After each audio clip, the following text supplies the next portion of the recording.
Hi guys, it's Rachel here. So this is the first video of a little series that will be happening over probably a period, I crashed, I'm sorry. A period of 6 months. What a goose. Okay, some things never change. So I'm just going to have a sip of tea while I think about what I want to say. Okay, orange pekoe tea. Right. So I'm doing a slow stitch collaboration with the following ladies. My sister, Roxy Creations by Sarah. I'll link all of the ladies below. Jeanette, My Cottage Crafts in Australia, and she's has a lovely channel. They all do. Anne Brooke Textile Artist. Loretta Allen from Sparrowhawker Designs, and Melanie Sullivan, and her channel is Melanie Sullivan. And the wonderful lady who has organized this is Susanna from Vintage Blend Studio. We are all going to be making each other a block. We've been given each person's specific colors, and we're making one block per month for each person. So we have a roster. And my first person is Anne from Anne Brooke Textiles, and her colors are white, creams and grays. Now Jeanette has done similar colors, shades of gray, antique, old white, and I need to do hers for sorry, looking at the wrong, we have a roster. So I'm doing first for October Anne, so this video will go up in October. November will be Jeanette. So I'm actually going to be pre-recording my videos, which is going to be quite confusing for me. It's not hard to confuse me, because I need to ship them off, and they need to arrive to the person before the end of the month. And then at the end of all of this, which will end next year, we're going to each make something out of it. So it'll be interesting to see what happens. So this is my first block. I've kind of done, I pulled out all of my grayish fabrics because I don't do a lot of grey. I put in this beautiful antique Sanderson fabric, and it has a hole, and you know I love holes. I don't like holes that I cut out. I like actual holes in the fabric, because that's what a goose I am. Some hand painted. I bought this at the antique market. It's not old. It's probably from the 80s. It was from a sample book. But like one of those really expensive ranges of fabrics for home decor. And then I have, this is a Mas d'Avan, I don't know how you say it, fabric. And then I think this is a French General. This was just a fabric before, when I was first starting sewing, Mum took me to this shop in Sydney, and it just had rolls and rolls of fabric, and you could get linens and all kinds of things, mostly for home furnishings, but it was kind of like a warehousey sort of shop in Seaforth. I don't know if it's there anymore in Sydney. And I had bought a couple of pieces of fabric because I didn't have that sort of thing. This is something that I dyed by myself. A beautiful antique piece of lace that I bought in Arezzo. This is an antique piece. I think I bought that in Gambettola. This I bought somewhere, I don't know. And then this is an antique piece of French ticking, I think it is, ticking mattress ticking. So there you go. That is how what I'm doing for Anne, and I hope you like it. We are all feeling intimidated by each other. It's very funny. You know, like we all look at each other and think, oh, everyone, you know, she's amazing. But we all feel insecure. So anyway, I hope you like it, Anne. I'm gonna play on with it. I'll share some of the process. I know some of you don't like the sewing videos. I will not be offended if you just quietly move on somewhere else, onto my next video, which might be paper crafting.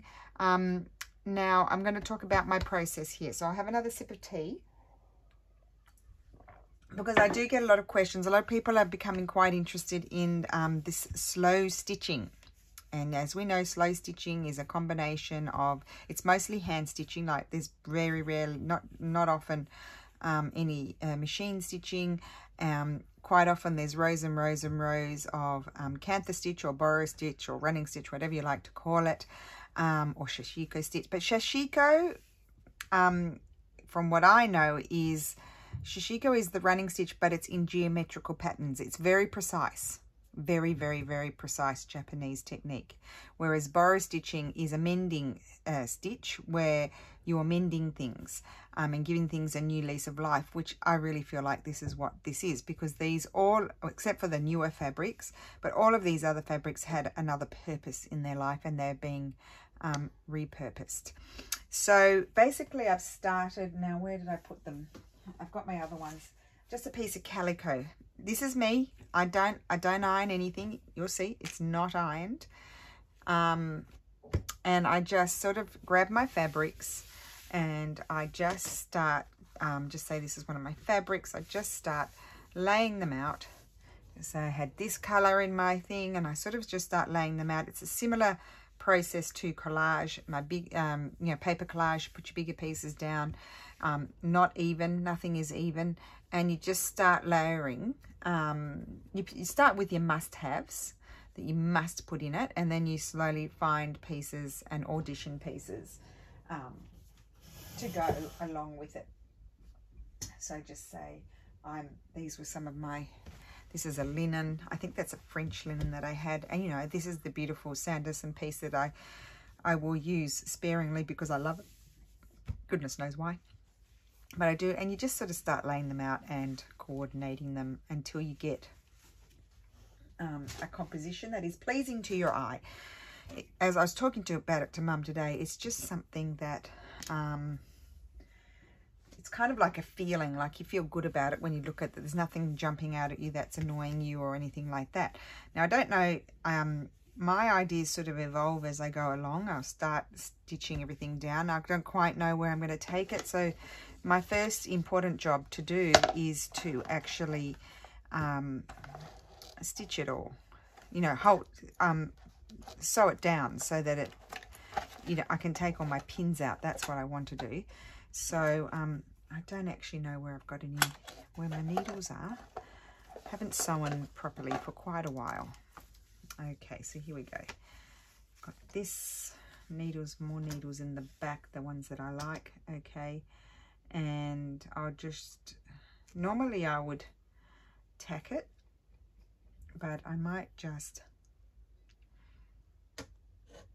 yeah, I think I'm going to tack it. Where's my tacking thread? I like tacking it. And then I'm going to stitch it all down so that it becomes like one piece. And then, so it becomes like one piece. And then I will start with my embroidery threads. I don't want a needle that's too thick. I'll use this one. A lot of my needles are bent. That's going through lots of layers. Your needles bend. So I really need to get cracking on this. Although this one's only going to England, so that's close for me. And I'll ship it by courier because it costs, it's actually, to the UK, shipping by courier is actually like €2 more than just shipping with regular mail. So you don't need to put a knot. And I'm going to just go, I'm going to shoot across. What I do with when I'm tacking, this is this great tacking thread that you buy in Italy. It costs €2. And I actually buy a lot of it. I buy rolls of it for Mum. Mum loves it. She tacks everything down. It's just a very thick cotton.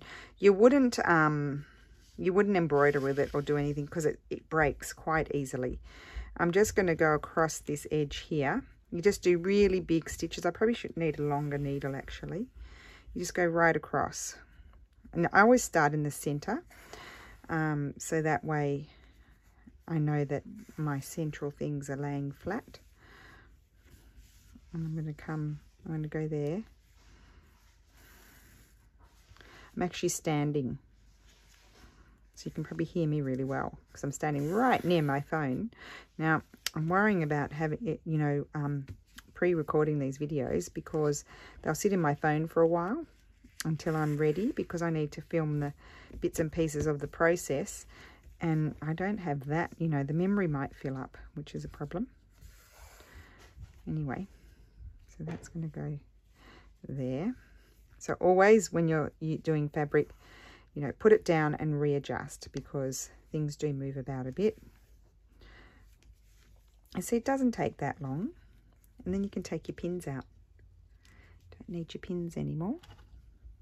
Because pins are annoying. They get in the way. Okay, so I'll come down here and I'll shoot across. I might go round here. And then I'll come back and go round a little bit the lace. I'll just capture all of this. Just making sure it's flat. So it is a step, you know, sometimes I'm lazy and I don't do it, but my mum always does it. And there's actually a step that does make your life easier, if you can be bothered. It does actually make your life easier. And that's coming from someone who likes to skip steps. I like to skip steps, that then you have the annoyance of being caught in pins. Or pins, that's another thing to think about, pins dropping to the ground and then you can't find them and then you step on them. Now, I'll tell you a funny story. Well, it's not that funny, but it's kind of funny. In hindsight, it's funny. At the time, it wasn't funny. So, put your hand up if you had the shaggy carpet in the 70s and early 80s, because my parents had lime green shaggy carpet. And then even in the later 80s, when we moved to our new house, because they sold our house where we grew up, we moved to this other house, they had a not shaggy carpet, but a woolly carpet. And Mum continually lost her pins in the carpet and could never to be found again, into the neverland of pins in the carpet. And one time, I mean, I'm barefoot right now. We're always barefoot. I'd even walk down to the shops barefoot. I wouldn't do it here in Italy. I don't know. I'm sure the roads are dirty in Australia, but I always have a feeling they're more dirty here. I don't know why. I have this perception of Italy that it's dirty. I think because, you know, some people do gross things like, well, I don't even want to say it, but they do gross things on the road here. You see gross things on the road and you don't see them as much in Australia, so you have this perception of it just being nature dirt, if you know what I mean. Anyway, I'm getting sidetracked. So anyway, Mum was flapping about the house with no shoes on, and what did she do? She got the pin. It went right so far into her big toe. I think it went nearly all the way into her big toe. I mean, ouch. I'm saying it's a funny story. Well, it's not really that funny, but it's funny but not funny. How about that?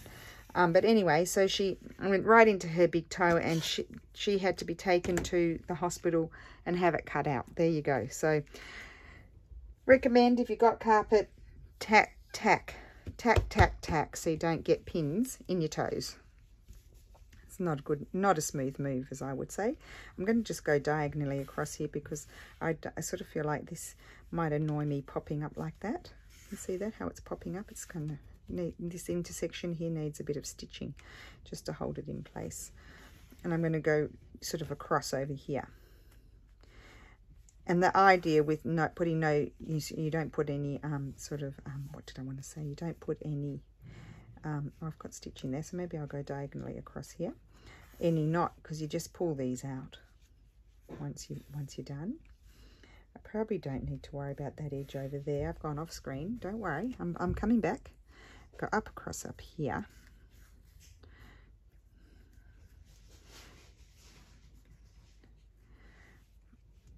Put that one back over there. I need to come back and revisit down there, but I'll just go across here first. One thing at a time, Rachel. Oh, now, I did see, tangled on my, now, we don't want to tug it, and I did see that here, there needs to be some adjusting. I need to put that pin there to make sure, oops, nearly dropped my big whopping tacking thread on the ground.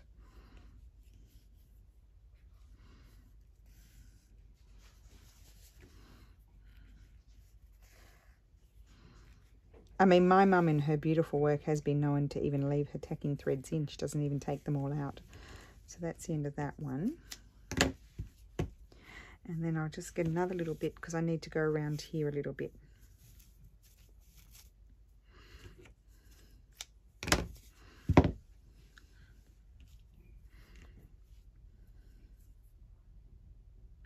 And then they're all going to stay raw edge. I'm not turning under anything here. And then the next job is going to be to, actually I'm going to go across there. The next job is going to be to stitch everything down, and I'm just going to sit, probably take me a while, so I won't do it all on video. I'll probably be back tomorrow with a bit more if I continue. Got a lot going on all at the same time. And we don't want to be pulling it too tight. Go there, and now I'm going to come down here. Knot is not really a problem. Take that out. Come down here. Nice big dog's teeth stitches, as my mum would say. You do. Oh, I'll put some pins back in my little thing here because I've used them all. Where's my thing? Okay, and I'm going to come back here. I just want to capture, I'll just finish off my thread, stitching down a bit of this one so it doesn't pop up.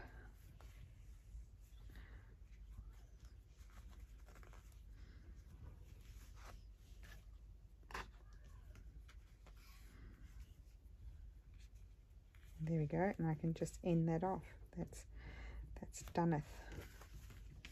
Just flatten it all out. Don't want anything popping up.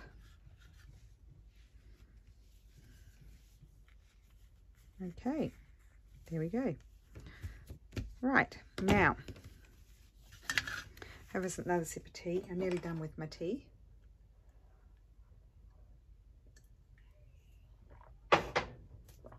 I'm going to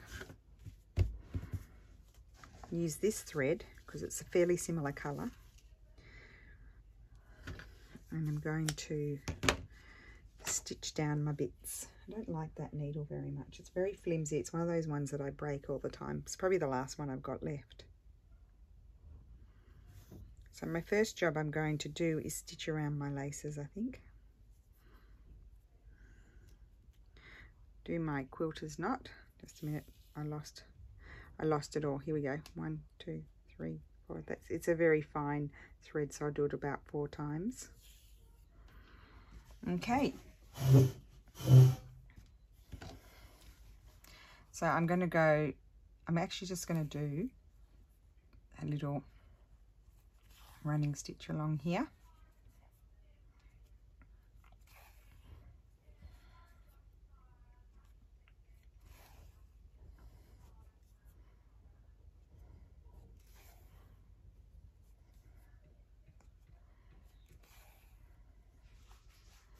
So you get the idea. Don't want any of that. I'll trim all of that off afterwards. And each, as I go, I can, once I've got all my bits down, before I start doing any sort of, borrow stitching or running stitching or decorative stitching or anything, I can then take out my, I'm just going to trim those off because they're going to get in my way. I can then take out my tacking stitches.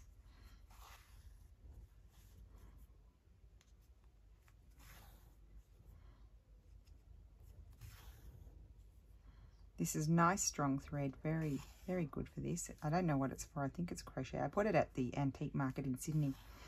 There's an elderly lady that has wonderful embroideries there. She's not always there. She did tell my sister that she was going to stop, but she had lots of these, and I thought they would be good, rather than just using sewing machine thread, that they would be good for this sort of thing.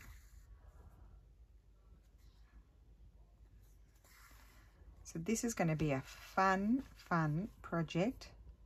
Hopefully not too taxing in the sense that we only have to do 1 a month. But actually, I actually have to get most of them done pretty quickly, because the ones especially going to Australia, I really need to get them done actually, because otherwise they won't arrive. I can't ship to Australia at the moment via courier. So I can mail to Australia, but I can't do it via courier. So I'm just doing a little overcast stitch here, catching the edges of the lace. Now that's popping up. I don't want that to pop up. I want that to stay under. So I will capture that as well. Make sure it stays in its spot.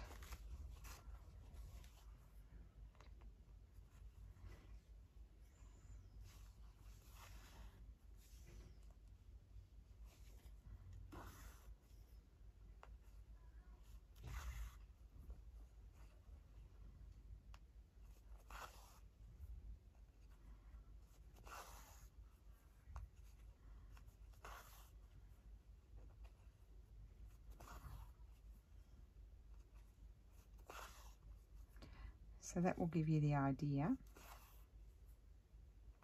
of how you fix all your pieces down. And then I just do rows of sort of like this hidden, I'll do rows of yeah, probably rows of little running stitch, so it all becomes one piece of fabric.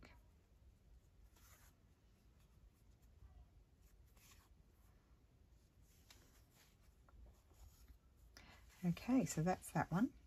That's done. So I'll go ahead and stitch everything down, and then I will be back with another video when that is all done. And I'm hoping that by the time I share these videos, Anne will have received it. So that's my plan, is for her to receive it before I post any videos. So yeah, I'll be able to show you quite a bit of the process, but I'll try to show you the process. See, I'm just going to pull that out there, but I won't pull it out there, and I can pull out this bit because I don't want to.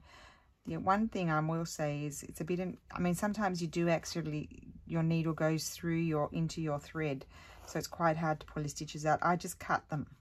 I just cut it and then carefully pull it out if that happens. And there we go, leave that there. I can just trim those off. Doesn't matter if they come undone. Okay, so I will continue on with that and be back when it's done. But that is already stitched down. You saw how quick that was. It's not going to take too long. It won't take too long. Okay, so I will see you soon. Okay, so I'm back with Anne's block. And I didn't video the process of it because I did it mostly... actually I did all of it in the evening watching TV, but I thought I'd go through. You saw the layout. I hand stitched it all down. My next task was I did all of the cantha stitching or borrow stitching, running stitch all over it. I switched directions sometimes. I changed colors. I did different shades of beige and light grays around it. I went around the lace with a dark gray. I added a vintage or antique yo-yo and some buttons, and I put some of my mum's fluffy bits inside the yo-yo that mum does. It's not really a wool, it's something I bought at the craft fair in Sydney years ago. This is a piece of old, I don't know what type of fabric it is. I bought it at the antique market in Arezzo when I was there, and I just did some stitching across it. And then this is also it's a vintage, it's like from the 80s, one of the samples, and I think it was a curtaining fabric, and one of the really expensive brands, and it had this rose, and I just picked up details and embroidered it with mostly greys, and then I did some of the greens and the beigey colour here. And I was a little bit perplexed before I added these bits here. I was feeling like it was a bit pale and grey, and I know that's what Anne asked for, but I felt like it needed something. And my mum, who's very clever with colours, she suggested, why didn't I pick up some of the colours out of here and add them? So that's why I added the green, because it picks up, and I hope you don't mind, Anne, the green. That's why I added that, because it picked up the leaves. And I added, see, there's this blue in here. It's a bluey grey, and that's a piece of fabric that I dyed in tea and I can't remember whether it was food colouring or one of the, you know, commercial sort of dyes, and I only put a tiny bit, and I got this lovely colour. It's an old piece of hemp, and I monogrammed Anne's initial. And then this was a piece of fabric that I had painted. I think you saw it in the first video, part of the video. And then I just did knots everywhere, and then just stem stitch. I think I did stem stitch or split stitch for the the stems there in 3 shades of grey. So I hope you like it, Anne. And I'm pretty pleased with now that I added these extra bits. You know, I feel like it's fairly well balanced, and I'm quite pleased with it. And yeah, it's hard, you know, we're meant to do it in our style, so I had to try not to look at Anne's work and want to reflect her, if you know what I mean. The colours are just her. And I'm making this little pouch, and you've seen me make these before. I'm hand stitching it all. There's no machine stitching, and I'm going to put Anne's piece in there. I haven't quite finished it yet, but I've stitched it all together. Obviously it's only as wide to there because I did all the running stitch and I went right through. And this time I actually turned under, a needle turned under all of my edges, so it was a bit neater. It's very rustic, beautiful old piece of hemp, probably from an old grain sack or something. And I still have to think about the closure, so that's going to be ready to ship off. And of course I'm not going to post this video until Anne has received it, because I would prefer Anne to see it first and then I'll post the video. So there you go, there's my collaboration number 1 done, and I've started working on Jeanette's, so from my cottage crafts. So I'll be getting onto that one, and I think, I don't know, I'll make something different. Well, probably, I don't know if I'll make a bag for each one, or I don't know, they'll get something. Something will happen, but I don't know if I'll do the same thing 6 times over. We'll see what inspiration sort of grabs me. So I hope you're all well, and I hope you enjoyed that. It's very quick. Of course, I didn't do it on screen because I was sitting watching TV while I was doing it. And, you know, it was just kind of something easy to do whilst watching TV. I've actually realised I've stitched all the way up there, so Anne, you might have to chop it down there. If you want to chop down the size, you might want to keep the size, the bigger size, because it was meant to be chopped down a little bit. And, of course, I've stitched right to the edge. So there you go. You'll have to figure that out. Sorry. Okay, I'll see you again soon. Bye.